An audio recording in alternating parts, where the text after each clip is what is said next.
إن الحمد لله نحمده ونستعينه ونستغفره ونعوذ بالله من شرور أنفسنا ومن سيئات أعمالنا من يهده الله فلا مضل له ومن يضلل فلا هادي له وأشهد أن لا إله إلا الله وحده لا شريك له وأشهد أن محمدًا عبده ورسوله أما بعد فإن خير الحديث كتاب الله وخير الهدي هدي محمد صلى الله عليه وعلى آله وسلم وشر الأمور محدثاتها وكل محدثة بدعة وكل بدعة ضلالة وكل ضلالة في النار.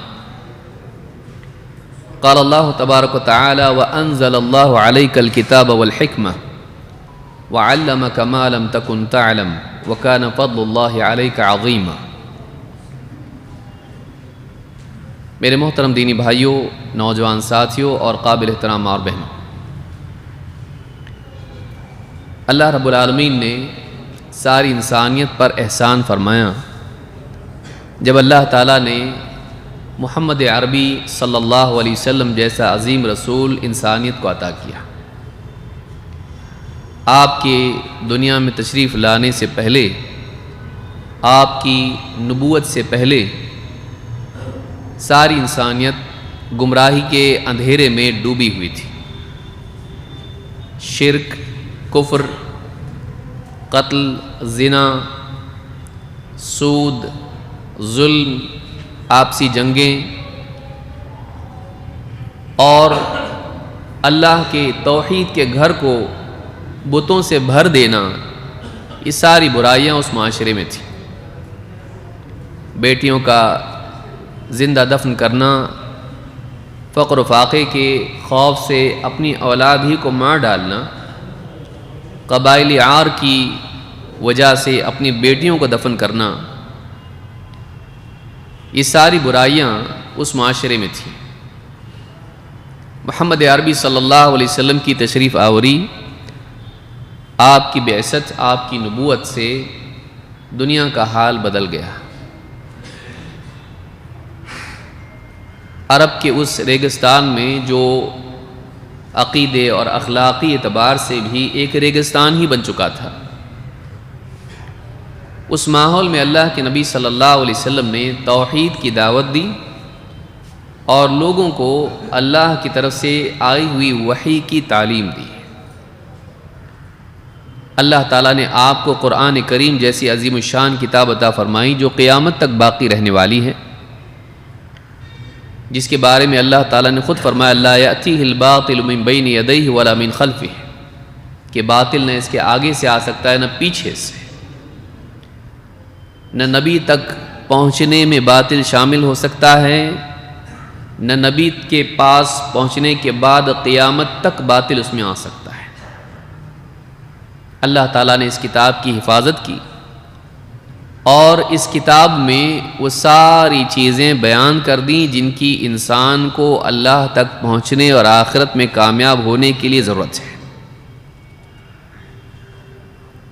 ایک انسان اللہ کا قرب پائے، وہ اللہ کو راضی کرنے والی زندگی جیے، وہ آخرت میں انعام دلانے والی زندگی گزاریں، اس کے لیے جتنی معلومات چاہیے تھی اللہ تعالیٰ نے اس کتاب میں دے دی.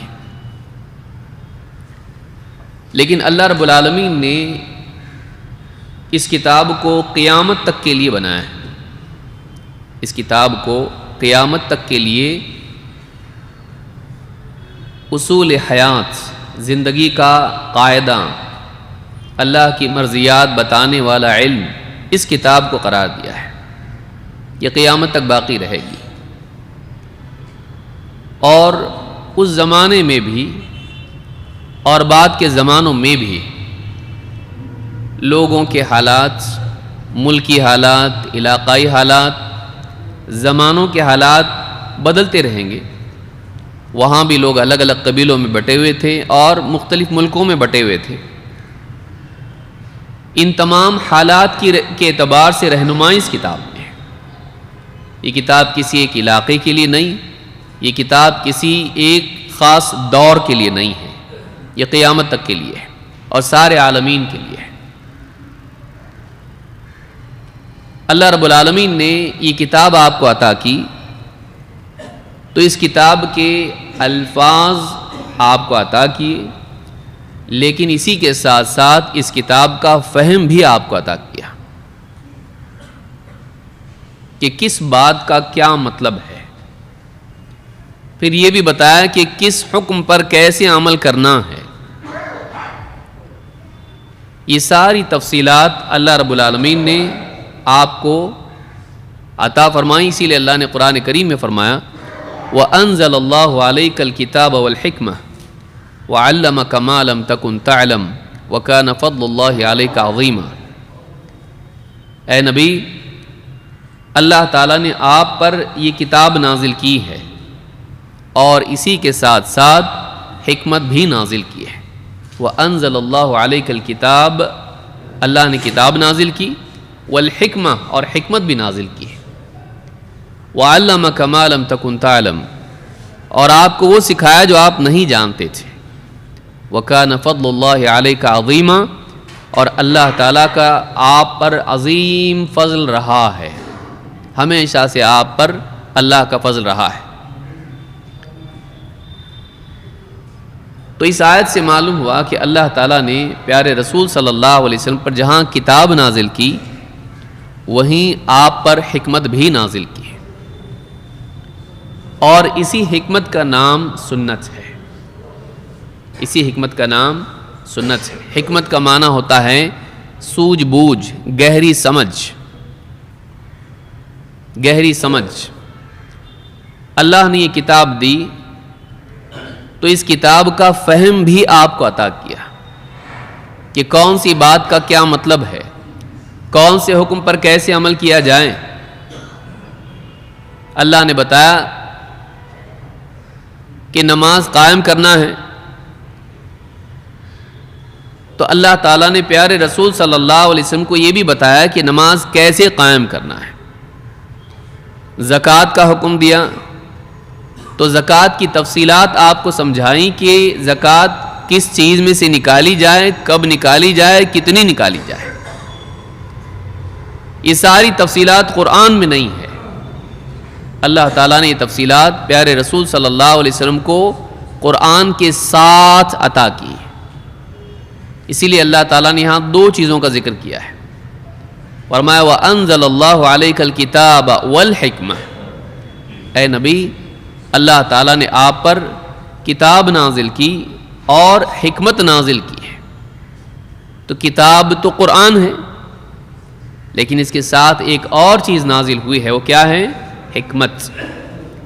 اس کتاب کی گہری سمجھ کہ کون سی بات کا کیا مطلب ہے اور کون سے حکم پر کیسے عمل کیا جائے، وہ گہرائی کے ساتھ جو سوجھ بوجھ اور وہ سمجھ ہے اللہ تعالیٰ نے پیارے رسول صلی اللہ علیہ وسلم کو عطا کی۔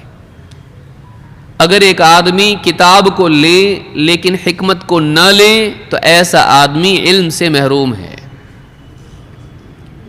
بلکہ ایسا آدمی ہدایت سے محروم ہے۔ اس کی آواز ٹھیک کریں، آواز ٹھیک نہیں، کم زیادہ ہو رہی ہے۔ جو آدمی کتاب لے، قرآن کو لے، لیکن سنت کو چھوڑ دے، حکمت کو چھوڑ دے، تو ایسا آدمی، اس کے پاس پورا علم نہیں ہے، ادھورے علم والا یہ ہے، اور ایسا انسان ہدایت یافتہ لوگوں میں سے ہونے کی بجائے گمراہ لوگوں میں شامل ہو جائے گا۔ اسی لیے آپ دیکھیں اللہ کے نبی صلی اللہ علیہ وسلم نے فرمایا ترکت فیکم شیئین، میں اپنے بعد دو چیزیں چھوڑے جا رہا ہوں، لن تضلوا بعدہما، ان دو کے بعد تم کبھی گمراہ نہیں ہوں گے، کتاب اللہ و سنتی، اللہ کی کتاب اور میری سنت۔ معلوم ہوا کہ گمراہی سے بچنے کے لیے صرف ایک چیز کافی نہیں ہے، گمراہی سے بچنے کے لیے دو چیزیں ضروری ہیں، ان دو کو تھامے رہو گے گمراہ نہیں ہوں گے، اگر دو میں سے ایک کو بھی چھوڑ دیا گمراہ ہو جائیں گے۔ اگر قرآن لے لیا لیکن حدیث چھوڑ دی، سنت چھوڑ دی، تو ایسا آدمی قرآن لینے کے بعد بھی گمراہ ہوگا۔ تو کوئی آدمی یہ نہیں کہہ سکتا کہ ہمارے پاس قرآن ہے، بس اللہ کا کلام ہے نا، بلا شبہ اللہ کا کلام ہے اور ہدایت ہے. ذالک الکتاب لا ریب فیہ ھدی للمتقین. یہ ہدایت والی کتاب ہے، اس میں کوئی شک نہیں ہے، ھدی للناس ہے. لیکن اس کی ہدایت، اس کی رہنمائی کو سمجھنے کے لیے اور صحیح طور پر سمجھنے کے لیے اور اس کی صحیح تطبیق کرنے کے لیے، اس پر عمل کرنے کے لیے ضروری ہے کہ جس کو قرآن دیا گیا اور جس کو قرآن کا فہم دیا گیا اس نے کیسے اس کو سمجھایا، اس نے کیسے اس پر عمل کیا، یہ بھی دیکھا جائے. ورنہ آدمی الفاظ لے لے گا لیکن اس کے معنی اور اس کی تطبیق سے محروم رہ جائے گا. اور کئی مثالیں اس کی ہیں. آج کی خطاب میں مختصر سے وقت میں ہم انشاءاللہ ان مثالوں کو بھی دیکھیں گے. اللہ کے رسول صلی اللہ علیہ وسلم کو اللہ نے کتاب اور حکمت سے نوازا، اور یہی کتاب اور حکمت آپ صحابہ کو سکھاتے تھے. آپ صرف کتاب نہیں سکھاتے تھے، آپ صرف قرآن نہیں پڑھاتے تھے، بلکہ قرآن کے الفاظ دینے کے ساتھ ساتھ قرآن کا فہم بھی آپ لوگوں کو سکھاتے تھے. اسی لیے اللہ تعالیٰ نے قرآن کریم میں فرمایا لَقَدْ مَنَّ اللَّهُ عَلَى الْمُؤْمِنِينَ اذ بعث فیہم رسولا من انفسہم. اللہ تعالیٰ نے اہل ایمان پر بہت بڑا احسان کیا جب ان کے درمیان انہی میں سے ایک رسول مبعوث کیا، انسانوں میں سے انسان. یتلو علیہم آیاتہ، یہ رسول انہیں اللہ کی آیتیں پڑھ کے سناتا ہے. ویزکیہم، اور انہیں پاک کرتا ہے غلط عقائد سے، برے اخلاق سے، جاہلیت کے اثرات سے. وَيُعَلِّمُهُمُ الْكِتَابَ وَالْحِكْمَةَ، اور انہیں کتاب اور حکمت کی تعلیم دیتا ہے. وَإِن كَانُوا مِن قَبْلُ لَفِي ضَلَالٍ مُبِينٍ، حالانکہ اس سے پہلے یہ کھلی گمراہی میں پڑے ہوئے تھے. تو کھلی گمراہی میں تھے، لیکن اللہ تعالیٰ نے اس سے نکالا اس رسول کے ذریعے. اور اس رسول کے ذریعے کیسے نکالا؟ یہ رسول انہیں کتاب اور حکمت کی تعلیم دیتا ہے، انہیں اللہ کی آیتیں پڑھ کے سناتا ہے اور ان کی تربیت کرتا ہے، ان کو اچھا انسان بناتا ہے، برائیوں سے ان کو پاک صاف کرتا ہے. لیکن سکھاتا کیا ہے؟ دو چیزیں. وَيُعَلِّمُهُمُ الْكِتَابَ وَالْحِكْمَةَ، انہیں کتاب اور حکمت کی تعلیم دیتا ہے. صرف کتاب نہیں سکھاتا ہے، کتاب کے ساتھ ساتھ وہ گہری سمجھ بھی سکھاتا ہے جو اللہ نے آپ کو دی ہے. معلوم ہوا کہ نبی صلی اللہ علیہ وسلم کی ذمہ داریوں میں سے یہ ذمہ داری تھی کہ آپ جہاں لوگوں کو قرآن سکھائیں، اس قرآن کا فہم اور اس پر عمل کرنے کا طریقہ بھی سکھائیں. اگر کوئی آدمی قرآن لے لیتا ہے اور قرآن کا صحیح فہم جو نبی نے سکھایا ہے وہ نہیں لیتا ہے، جو قرآن سے باہر ہے، وہ کتاب کے علاوہ ہے، اگر وہ نہیں لیتا ہے تو پھر وہ گمراہ کا گمراہی باقی رہے گا. اس لیے کہ صحابہ کے بارے میں کہا گیا اس سے پہلے کھلی گمراہی میں تھے، جب رسول نے ان کو آیتیں پڑھ کے سنائیں، ان کی تربیت کی اور کتاب و حکمت کی تعلیم دی، تب جا کے باہر نکلے ہیں. تو قیامت تک کے مسلمانوں کے لیے ضروری ہے کہ وہ قرآن کے ساتھ ساتھ سنت کا علم بھی حاصل کریں، قرآن کے ساتھ ساتھ وہ حدیث بھی سیکھیں. قرآن کی توضیح اور اس کی تبیین، اس کی وضاحت سنت میں ہے، اور یہ نبی کی ذمہ دی گئی تھی کہ آپ کو لوگوں کو قرآن سمجھانا ہے کہ قرآن میں کیا ہے. اللہ تعالیٰ نے قرآن کریم میں فرمایا وَأَنزَلْنَا إِلَيْكَ الذِّكْرَ لِتُبَيِّنَ لِلنَّاسِ مَا نُزِّلَ إِلَيْهِمْ وَلَعَلَّهُمْ يَتَفَكَّرُونَ. اے نبی، آپ کی طرف اس نصیحت کو ہم نے نازل کیا ہے. وَأَنزَلْنَا إِلَيْكَ الذِّكْرَ لِتُبَيِّنَ لِلنَّاسِ، تاکہ آپ لوگوں کو واضح کر کے سنا دیں. لِتُبَيِّنَ لِلنَّاسِ مَا نُزِّلَ إِلَيْهِمْ، کہ ان کے پاس کیا نازل ہوا ہے، ان کے پاس کیا آیا ہے اوپر سے اللہ کی طرف سے. وَلَعَلَّهُمْ يَتَفَكَّرُونَ، اور تاکہ وہ غور و فکر کریں. اس آیت پہ غور کریں. اللہ تعالیٰ نے فرمایا اے نبی، ہم نے آپ کی طرف اس نصیحت والی کتاب کو نازل کیا ہے تاکہ آپ لوگوں کو واضح کر کے بتا دیں کہ ان کے رب کی طرف سے ان کے پاس کیا آیا ہے۔ معلوم ہوا کہ اللہ نے کتاب دی پیارے رسول صلی اللہ علیہ وسلم کو، اور آپ کو اس بات کا حکم دیا کہ آپ واضح کریں کیا نازل ہوا ہے۔ یہ نہیں کہا کہ آپ بس پڑھ کے سنا دیں، وہ خود سمجھ لیں گے، یہ نہیں کہا، بلکہ آپ کو کتاب دی گئی ہے تاکہ آپ خود لوگوں کو بتائیں اللہ کی طرف سے جو آیا ہے اس کا کیا مطلب ہے۔ لِتُبَيِّنَ لِلنَّاسِ، بینہ کا معنی ہوتا ہے واضح کرنا، بینہ کا معنی ہوتا ہے واضح کرنا، لِتُبَيِّنَ لِلنَّاسِ، تاکہ آپ لوگوں کے لیے اس کو واضح کریں۔ تو قرآن کی باتوں کی توضیح، قرآن کی باتوں کو واضح کرنے کی ذمہ داری پیارے رسول صلی اللہ علیہ وسلم پر تھی۔ معلوم ہے کہ اگر ہم نبی صلی اللہ علیہ وسلم کی تبیین کو چھوڑ دیں تو عربی زبان کا ماہر ہونے کے باوجود بھی ہم قرآن کو صحیح طور پر نہیں سمجھیں گے۔ پیدائشی عربی بولنے والا بھی قرآن کے سمجھنے میں بہت سے مقامات پر غلطی کر سکتا ہے اگر وہ نبی صلی اللہ علیہ وسلم کی توضیح کو، آپ کی حدیثوں کو، آپ کی سمجھائی ہوئی باتوں کو چھوڑ دے۔ اس کی مثال کیا ہے؟ کچھ مثالیں ہم یہاں دیکھیں گے۔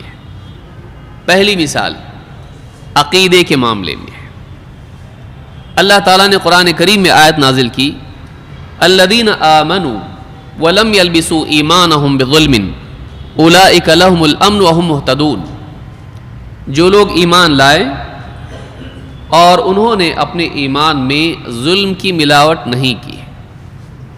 کتنے کام کیے؟ دو۔ ایک ایمان لائے، ایک کام کیا، دوسرا نہیں کیا۔ جو لوگ ایمان لائے اور اپنے ایمان میں ظلم کی ملاوٹ نہیں کی، وَلَمْ يَلْبِسُوا إِيمَانَهُمْ بِظُلْمٍ أُولَئِكَ لَهُمُ الْأَمْنُ، انہی کے لیے امن کا وعدہ ہے، یہ امن و امان سے رہیں گے، سیف رہیں گے۔ وَهُمْ مُهْتَدُونَ، اور یہی لوگ اللہ کے نزدیک ہدایت پانے والوں میں شامل ہیں۔ تو دو چیزیں کرنے کے کام اور دو فضیلتیں، کہ جو لوگ ایمان لائے لیکن ایمان میں ظلم کو ملنے نہیں دیا، ایمان لانے کے بعد ایمان میں ظلم کی ملاوٹ نہیں کی، یہ دو کام جنہوں نے کیا ان کے لیے دو چیزیں ہیں۔ ایک، ان کے لیے اللہ کی طرف سے امن کا وعدہ ہے، دنیا میں بھی سیف، آخرت میں بھی سیف، اور یہ لوگ گمراہ نہیں ہیں، اللہ کے نزدیک ان کی گنتی ہدایت پانے والوں میں ہے، تو یہ ہدایت پر ہیں اور سیف ہیں۔ لیکن سوال یہاں پیدا ہوتا ہے کہ ظلم کس کو کہتے ہیں؟ ہاں، یہ تو آپ سب جان کے بول رہے ہیں، ظلم کا معنی کیا ہے؟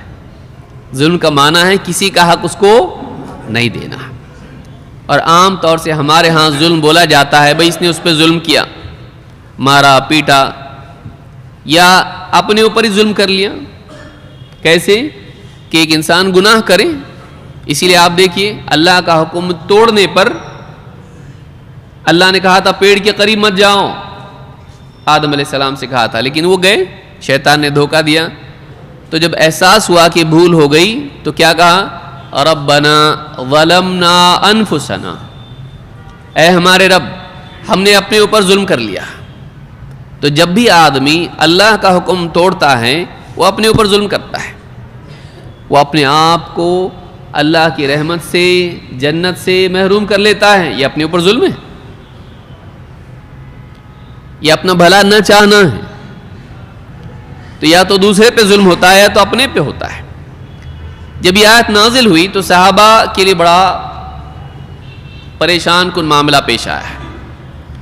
عبداللہ بن مسعود رضی اللہ عنہ کہتے ہیں لما نزلت هذه الآیہ، جب یہ آیت نازل ہوئی، الذین آمنوا ولم یلبسوا ایمانہم بظلم، جو لوگ ایمان لائے اور انہوں نے اپنے ایمان میں ظلم کی ملاوٹ نہیں کی، شق ذلک علی اصحاب النبی صلی اللہ علیہ وسلم، اللہ کے نبی صلی اللہ علیہ وسلم پر یہ چیز بہت شاق گزری، بھاری پڑی، ان کے لیے بڑی دقت ہو گئی اس میں۔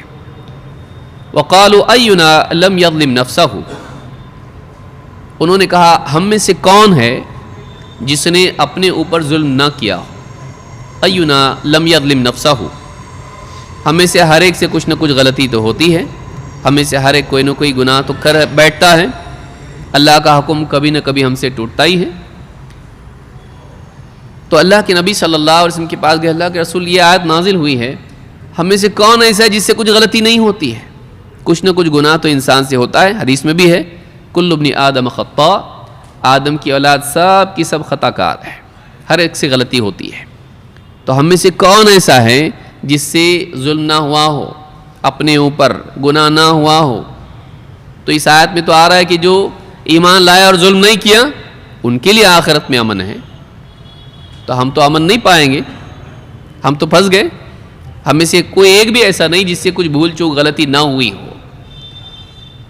فقال رسول اللہ صلی اللہ علیہ وسلم لیس کما تظنون، اللہ کے رسول صلی اللہ علیہ وسلم نے فرمایا معاملہ ویسا نہیں ہے جیسا تم سمجھ رہے ہو، معاملہ ویسا نہیں ہے جیسا تم گمان کر رہے ہو۔ انما ہوا کما قال لقمان لابنہ، بلکہ بات وہ ہے جو لقمان نے اپنے بیٹے سے کہی تھی، مطلب وہ ہے جو حضرت لقمان نے اپنے بیٹے کو سمجھاتے وقت کہا تھا۔ یہاں ظلم سے مراد کیا ہے؟ کہا یا بنی لا تشرک باللہ ان الشرک لظلم عظیم، حضرت لقمان نے کہا اے بیٹے اللہ کے ساتھ شرک مت کرنا، اس لیے کہ شرک ظلم عظیم ہے۔ یہاں اللہ کے نبی صلی اللہ علیہ وسلم نے سمجھایا کہ ظلم کی کئی قسمیں ہوتی ہیں، آیت میں نہیں بتایا گیا ہے کہ کون سا ظلم، اپنے اوپر ظلم، کسی اور پر ظلم، اللہ کے معاملے میں ظلم، یہاں نہیں بتایا گیا۔ اللہ کے نبی صلی اللہ علیہ وسلم نے بتایا کہ یہاں جو ظلم مراد ہے، یہاں جو ظلم بتایا گیا ہے یہ اللہ کے معاملے میں ظلم ہے۔ انسانوں والا ظلم، اپنے اوپر ظلم، یہ مراد نہیں ہے۔ یہاں مراد تین ظلموں میں سے کون سا ہے؟ کوئی گناہ کر بیٹھے آدمی کس پہ ظلم کرتا ہے؟ اپنے آپ پہ۔ کسی اور کو مارتا پیٹتا ہے ناحق، یا اس کا مال چھینتا ہے، وہ کسی اور پر ظلم ہے۔ لیکن تیسرا ایک ظلم ہے جو کس کے بارے میں ظلم ہے؟ اللہ کا حق اس کو نہیں دینا، کہ اللہ ہی معبود برحق ہے، اب کسی اور کی عبادت وہ کرتا ہے، اللہ کے ساتھ شرک کرتا ہے، تو یہ کس کے حق کو دوسرے کو دے رہا ہے؟ اللہ کا حق، عبادت کا حق کسی اور کو دے رہا ہے۔ بت کی عبادت کر رہا ہے، قبر کی، پیڑ کی، سورج چاند ستارے کی، کسی شخصیت کی عبادت کر رہا ہے، تو اللہ تعالیٰ کے ساتھ میں وہ کیا کر رہا ہے؟ شرک کر رہا ہے، کیونکہ اللہ کا حق کسی اور کو دے رہا ہے۔ یہ اللہ کے باب میں ظلم ہے، یہ اللہ کے معاملے میں ظلم ہے۔ تو اللہ کے نبی صلی اللہ علیہ وسلم نے یہاں ان تینوں قسموں میں سے کون سی قسم مراد ہے؟ کون سا ظلم؟ صحابہ کو سمجھ میں نہیں آیا۔ صحابہ کو عربی نہیں آتی تھی کیا؟ ہاں، کون سی زبان بولتے تھے صحابہ؟ عربی۔ کچی پکی آتی تھی یا اچھی اچھی آتی تھی؟ اچھی آتی تھی، پیدائشی عربی والے وہ لوگ۔ لیکن کیا یہ آیت ان کی سمجھ میں آئی کہ نہیں آئی؟ نہیں، کچھ آئی کچھ نہیں آئی۔ یہ تو سمجھ میں آیا کہ ظلم کریں گے تو امن سے محروم رہیں گے، لیکن یہاں کیا سمجھ میں نہیں آیا؟ یہ ظلم کون سا؟ اپنا والا، دوسرا والا، یا اللہ والا؟ ان کی سمجھ میں نہیں آیا۔ تو یہ کون سمجھایا ان کو؟ اللہ کے نبی صلی اللہ علیہ وسلم۔ اگر آپ نہیں سمجھاتے تو وہ کیا مطلب سمجھتے اس کا؟ اپنے اوپر ظلم، کوئی بھی گناہ ہو گیا ختم، ایسا آدمی جہنمی۔ تو ایک انسان اگر عربی جاننے والا ہو لیکن وہ آدمی اللہ کے نبی صلی اللہ علیہ وسلم کی تفہیم، تبیین، آپ کی وضاحت، آپ کا کلیریفیکیشن، آپ کا سمجھایا ہوا اس سے محروم ہو جائے، اس کے پاس نہ ہو، تو ایسا انسان بہت ممکن ہے آیت کا غلط مطلب سمجھے اور زندگی بھر پریشان رہے۔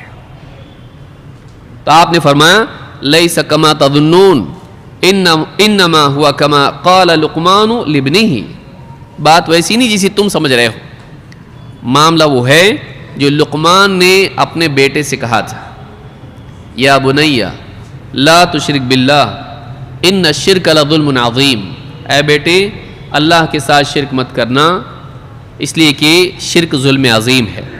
یہ بخاری اور مسلم کی حدیث ہے۔ ترمذی کے الفاظ ہیں، آپ نے فرمایا انما هو الشرک، انما هو الشرک، یہاں ظلم سے مراد شرک ہے، کوئی عام ظلم نہیں، بلکہ یہاں ظلم سے مراد کیا ہے؟ شرک ہے۔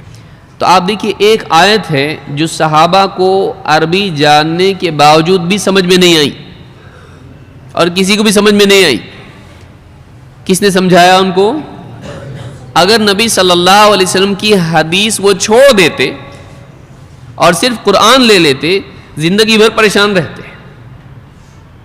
یہی معاملہ ہمارا ہوگا، اگر ہم صرف قرآن لے لیں اور حدیث چھوڑ دیں تو ہم کو قرآن کی کئی باتیں ہیں جو ہم کو زندگی بھر سمجھ میں نہیں آئیں گی، اور زندگی بھر ہم پریشان رہیں گے بلکہ گمراہ ہو جائیں گے۔ لہذا معلوم یہ ہوا کہ جہاں قرآن ضروری ہے وہیں نبی کا فرمان بھی ضروری ہے۔ ٹھیک، آگے بڑھتے ہیں۔ دوسری مثال یہ عقیدے والی ہوئی، اب عبادت والی لیتے ہیں۔ عبادات میں ایک بہت مثال لوں گا تو پورا کئی دن لگیں گے ہم کو سمجھنے کے لیے، اتنی ساری چیزیں اس میں، موٹا موٹا ہم سمجھ رہے ہیں اس کو۔ عبادات میں ایک عظیم عبادت ہے روزہ۔ رمضان ابھی قریب ہے۔ روزے کے بارے میں قرآن کریم میں اللہ تعالیٰ نے فرمایا وَكُلُوا وَاشْرَبُوا، کھاؤ پیو، حَتَّى يَتَبَيَّنَ لَكُمُ الْخَيْطُ الْأَبْيَضُ مِنَ الْخَيْطِ الْأَسْوَدِ مِنَ الْفَجْرِ، کھاؤ پیو یہاں تک کہ سفید دھاگا کالے دھاگے سے فجر کے اعتبار سے الگ ہو جائے۔ سفید دھاگا کالے دھاگے سے فجر کے اعتبار سے کیا ہو جائے؟ الگ ہو جائے، یعنی اس میں فرق کرنا آسان ہو جائے، تفریق آسان ہو جائے کہ تم فرق کرو سفید دھاگا کالا دھاگا، دھاری جس کو ہم کہیں گے۔ ثم اتموا الصیام الی اللیل، پھر روزہ مکمل کرو رات تک، یعنی سورج ڈوبنے تک۔ عدی بن حاتم ایک صحابی ہیں، کہتے ہیں لما نزلت حتی یتبین لکم الخیط الابیض من الخیط الاسود، جب یہ آیت نازل ہوئی کہ کالا سفید دھاگا کالے دھاگے سے الگ ہو جائے، عمدت الی اقال اسود وَإِلَىٰ إِقَالٍ أَبْيَضٍ، اقال اونٹ باندھنے کی رسی کو بولتے ہیں۔ تو میں نے 2 رسیاں لی، دھاگے کا ذکر آیا، میں نے رسیاں لے لی۔ کیا لی؟ بند ہو گئی آواز۔ میں نے 2 رسیاں لی، ایک سفید اور ایک کالی۔ اللہ نے کہا نا سفید دھاگا کالا دھاگا، تو دھاگا نہیں، میں رسی لے لی میں نے، اور کیسی؟ ایک سفید اور ایک کالی۔ فَجَعَلْتُهُمَا تَحْتَ وِسَادَتِي، اور دونوں رسیاں کہاں رکھی؟ اپنے تکیے کے نیچے۔ فَجَعَلْتُ أَنظُرُ فِي اللَّيْلِ، اور رات بھر میں دیکھتا رہا، دکھ رہا سفید کالا، فرق لگ رہا ہے، کچھ نہیں لگ رہا ہے، اندھیرے میں کیا دکھے گا؟ فَلَا يَسْتَبِينُ لِي، لیکن رات بھر کوشش کرتا رہا، بالکل بھی دونوں میں فرق مجھ کو لگا نہیں، اندھیرے میں کہاں سے دکھے گا فرق؟ فغدوت علی رسول اللہ صلی اللہ علیہ وسلم، اگلا دن جب آیا تو صبح سویرے میں کس کے پاس گیا؟ اللہ کے رسول صلی اللہ علیہ وسلم کے پاس۔ فذکرت له ذلک، تو میں نے آپ کے سامنے ذکر کیا اور کہا کہ اللہ کے رسول میں رات بھر کوشش کرتا رہا، اللہ تعالیٰ نے فرمایا کہ تم کھاؤ پیو، کب تک کھا سکتے؟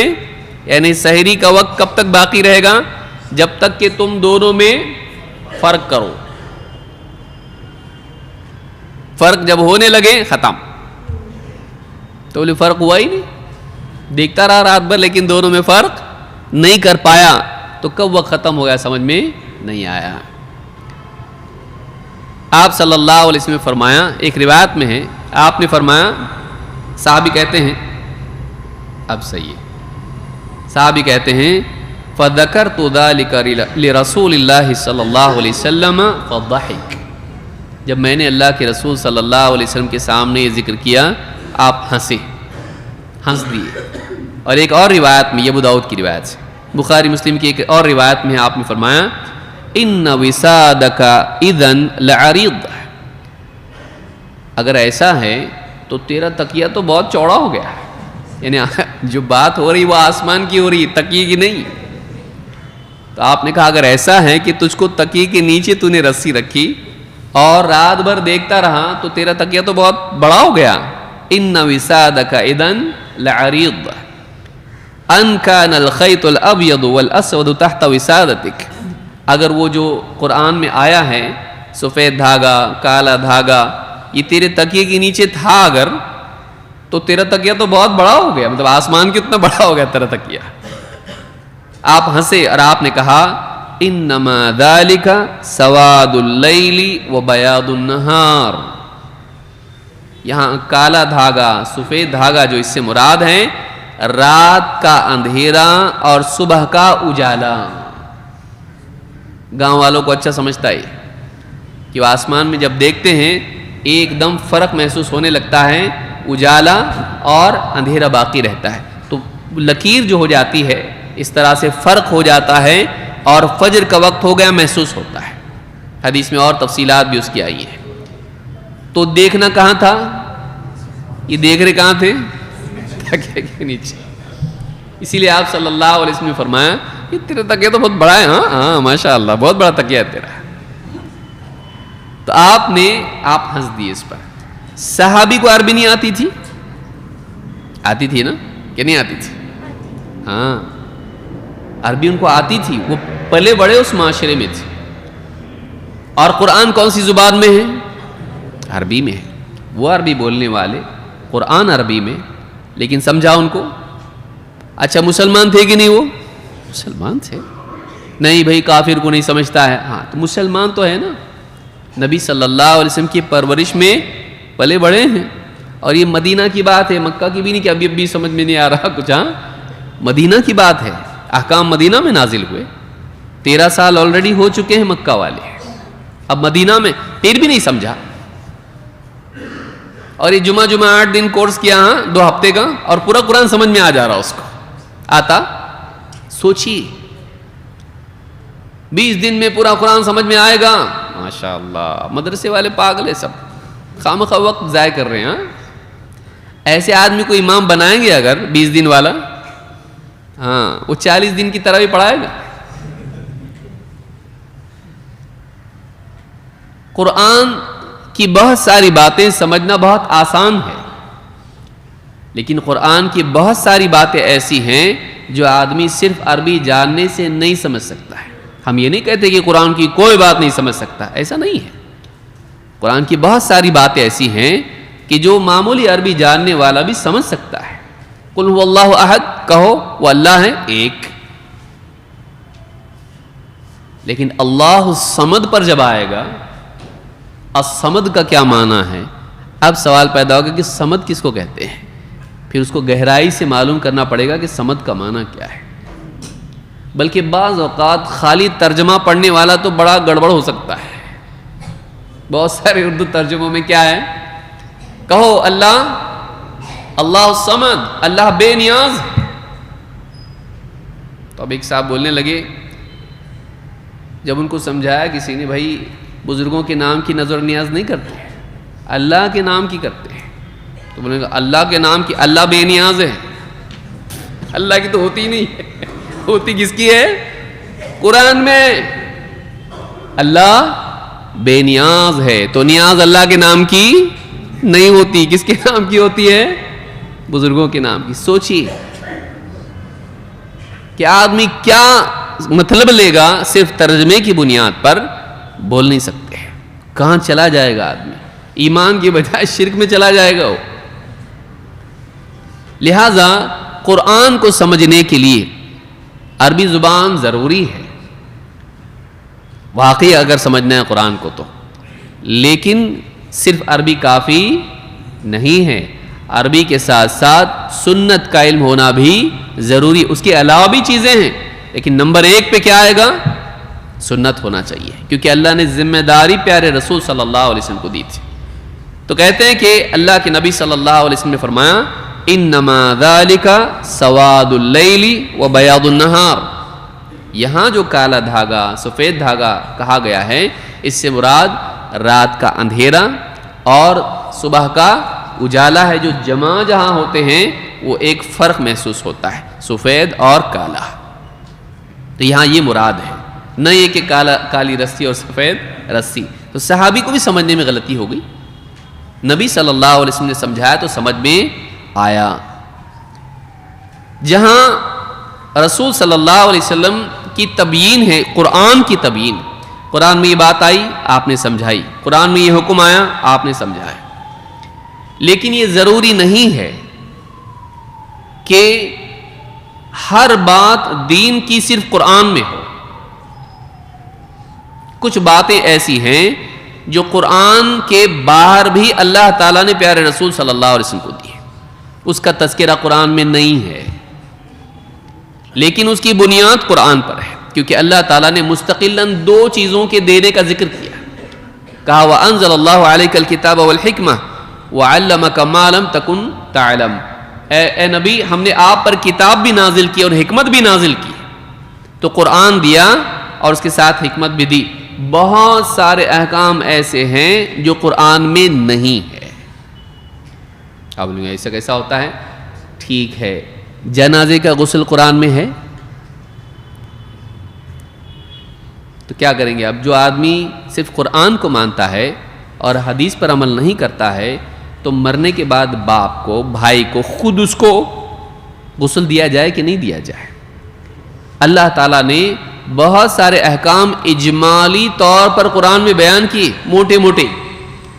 ڈیٹیل بیان کرنے کی ذمہ داری کس پر ڈالی؟ محمد صلی اللہ علیہ وسلم پر, اور آپ کو ساری ڈیٹیلز بتا دی ہے. تو قرآن کے ساتھ ساتھ ہم کو سنت بھی لینی پڑے گی, حدیث کو بھی لینا پڑے گا. نہیں تو بہت سارے کام ہم نہیں کریں گے جو کرنے چاہیے, جس میں ایک چیز کیا ہے؟ جنازے کا غسل قرآن میں نہیں ہے. اذان ہم سنتے ہیں 5 وقت کی نماز کی, اذان کے الفاظ ہیں قرآن میں, کوئی ڈھونڈ کے بتا دے. کہ قرآن میں تو آیا ہے یا ایھا الذین آمنوا اذا نودی للصلاۃ من یوم الجمعۃ فاسعوا الی ذکر اللہ وذروا البیع. اے ایمان والو جب جمعہ کے دن ندا لگائی جائیں, اذان دی جائیں, تجارت چھوڑو, بیچنا چھوڑو اور اللہ کی یاد کی طرف لپکو. تو جمعہ کے دن جب بلایا جائے کیسے بلائیں؟ قرآن میں الفاظ ہیں اللہ اکبر اللہ اکبر, ہاں ہے قرآن میں نہیں ہے. اذان کے الفاظ قرآن میں نہیں ہے. کیوں نہیں ہے؟ تاکہ لوگوں کو معلوم ہو قرآن کے حکم پر عمل کرنے کے لیے اب کیا کریں. کس کو دیا گیا قرآن؟ محمد صلی اللہ علیہ وسلم کو. آپ نے ہم کو کیا سکھایا ہے؟ اذان کے الفاظ ہم کو سنت میں ملتے ہیں. ایسے کئی احکام ہیں جن کی تفصیل اور جن کی لسٹ اگر بتا دی جائے بہت سارے احکام ہیں. تو قرآن میں اللہ نے حکم دے دیا, لیکن اس کی تفصیل کا ذمہ کس کو سونپا؟ رسول صلی اللہ علیہ وسلم کو. اور رسول صلی اللہ علیہ وسلم اپنی طرف سے نہیں بتاتے تھے میرے حساب سے ایسا کرو, نہیں, وہ تفصیل بھی آپ کو جبریل آ کے سکھاتے تھے. اسی لیے قرآن کریم میں اللہ تعالیٰ نے یہ بات بتائی کہ نبی کے ذمے بھی اللہ کی وحی کی پیروی ہے. نبی صلی اللہ علیہ وسلم کو بتایا گیا کہ آپ کہیے, کئی مقامات پر قرآن میں ہے. جیسے اللہ تعالیٰ نے فرمایا اتبع ما اوحی الیک من ربک. اے نبی آپ کے رب کی طرف سے آپ کی طرف جو وحی کی گئی ہے آپ اس کی اتباع کیجئے. تو نبی صلی اللہ علیہ وسلم کو حکم کیا تھا؟ آپ کو کس چیز کو فالو کرنا ہے؟ جو رب کی طرف سے وحی کی گئی ہے. یعنی یہ نہیں کہ سارے انسانوں کے لیے حکم تھا, بلکہ حکم کس کے لیے تھا؟ آپ کے لیے بھی تھا. آپ بھی اللہ کی وحی کے تابع تھے, آپ کا ہر عمل اللہ کی وحی کے تابع تھا. اسی لیے دوسری جگہ اللہ نے فرمایا قُلْ مَا يَكُونُ لِي أَنْ أُبَدِّلَهُ مِنْ تِلْقَاءِ نَفْسِي. اے نبی آپ کہیے میں اپنی طرف سے اس قرآن کو بدل نہیں سکتا.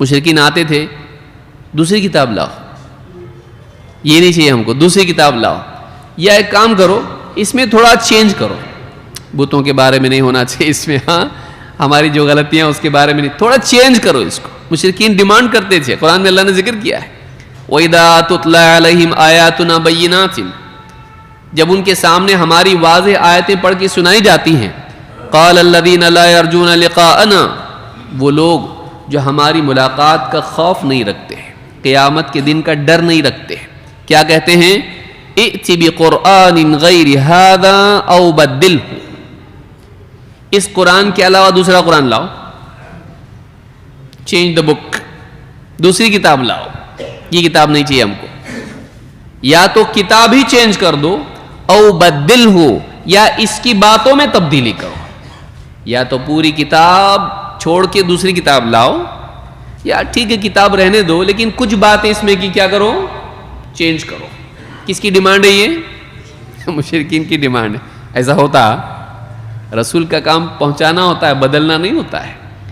اللہ نے فرمایا قل, آپ کہیے ما یکون لی ان ابدلہ من تلقاء نفسی, میرے اختیار میں نہیں ہے کہ میں اپنی طرف سے اس کو بدل دوں, نہ کتاب بدل سکتا نہ کتاب کی بات بدل سکتا. ان اتبع الا ما یوحى الی, بلکہ میں خود پابند ہوں, میں اسی چیز کی اتباع کرتا ہوں جو میری طرف پیغام بھیجا جاتا ہے. میں آزاد نہیں ہوں, مجھے جو اللہ کی طرف سے وحی آتی ہے, مجھے اللہ کی طرف سے جو پیغام آتا ہے, میں خود بھی اس کو فالو کرتا ہوں. میں آزاد نہیں کہ اپنے دل سے کچھ بھی کرنے لگوں. انی اخاف ان عصیت ربی عذاب یوم عظیم, اگر میں اپنے رب کی نافرمانی کروں تو مجھے ڈر ہے ایک بڑے دن کے عذاب کا. میں بھی عذاب سے محفوظ نہیں رہوں گا, میں ڈرتا ہوں اللہ سے. میں اگر اپنی طرف سے بدل دوں اللہ کی بات کو, اللہ کے دین کو, اللہ تعالیٰ کے عذاب سے میں ڈرتا ہوں. تو اس آیت میں آپ دیکھیں اللہ کے نبی صلی اللہ علیہ وسلم کو حکم دیا گیا, آپ کہیے میں چینج نہیں کر سکتا کچھ بھی, اور مجھے اسی کی پیروی کرنی پڑے گی جو میرے پاس پیغام آیا ہے. تو نبی صلی اللہ علیہ وسلم بھی اللہ کی طرف سے آئی ہوئی بات کی پیروی کرتے تھے, اپنی طرف سے کچھ نہیں کرتے تھے. اور جو باتیں آپ نے بتائی ہیں اگرچہ وہ قرآن میں نہ ملیں, لیکن وہ کس کی طرف سے ہیں؟ اللہ کی طرف سے, وہ بھی اللہ کی طرف سے ہیں.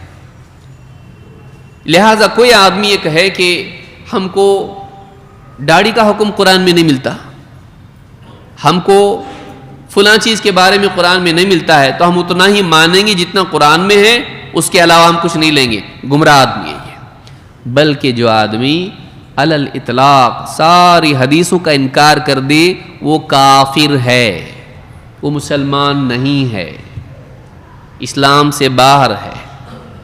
جو آدمی ساری حدیثوں کا انکار کر دے وہ اسلام سے باہر نکل جاتا ہے, وہ مسلمان نہیں ہے.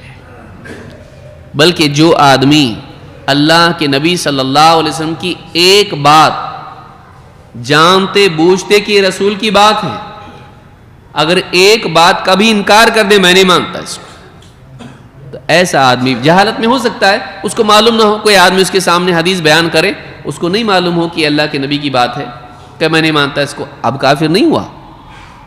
لیکن اس کو بتایا گیا یہ نبی صلی اللہ علیہ وسلم کی بات ہے, کہا نبی کی بات ہے, پھر بھی نہیں مانتا, کافر ہو گیا. اب کیوں؟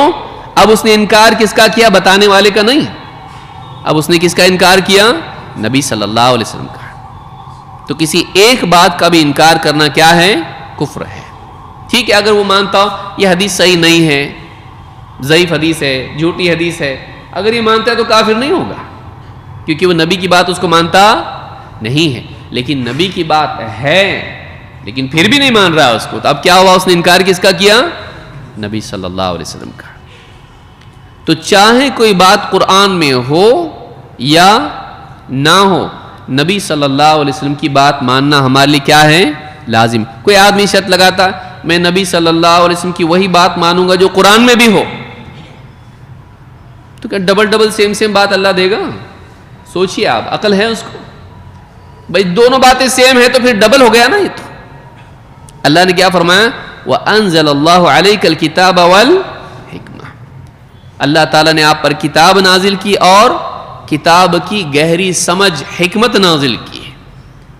تو ظاہر بات ہے کہ وہ حکمت پوری پھیلی ہوئی ہوگی. جیسے مثال کے طور پر کوئی بولنے والا ہو اور اس نے کوئی بات بیان کی.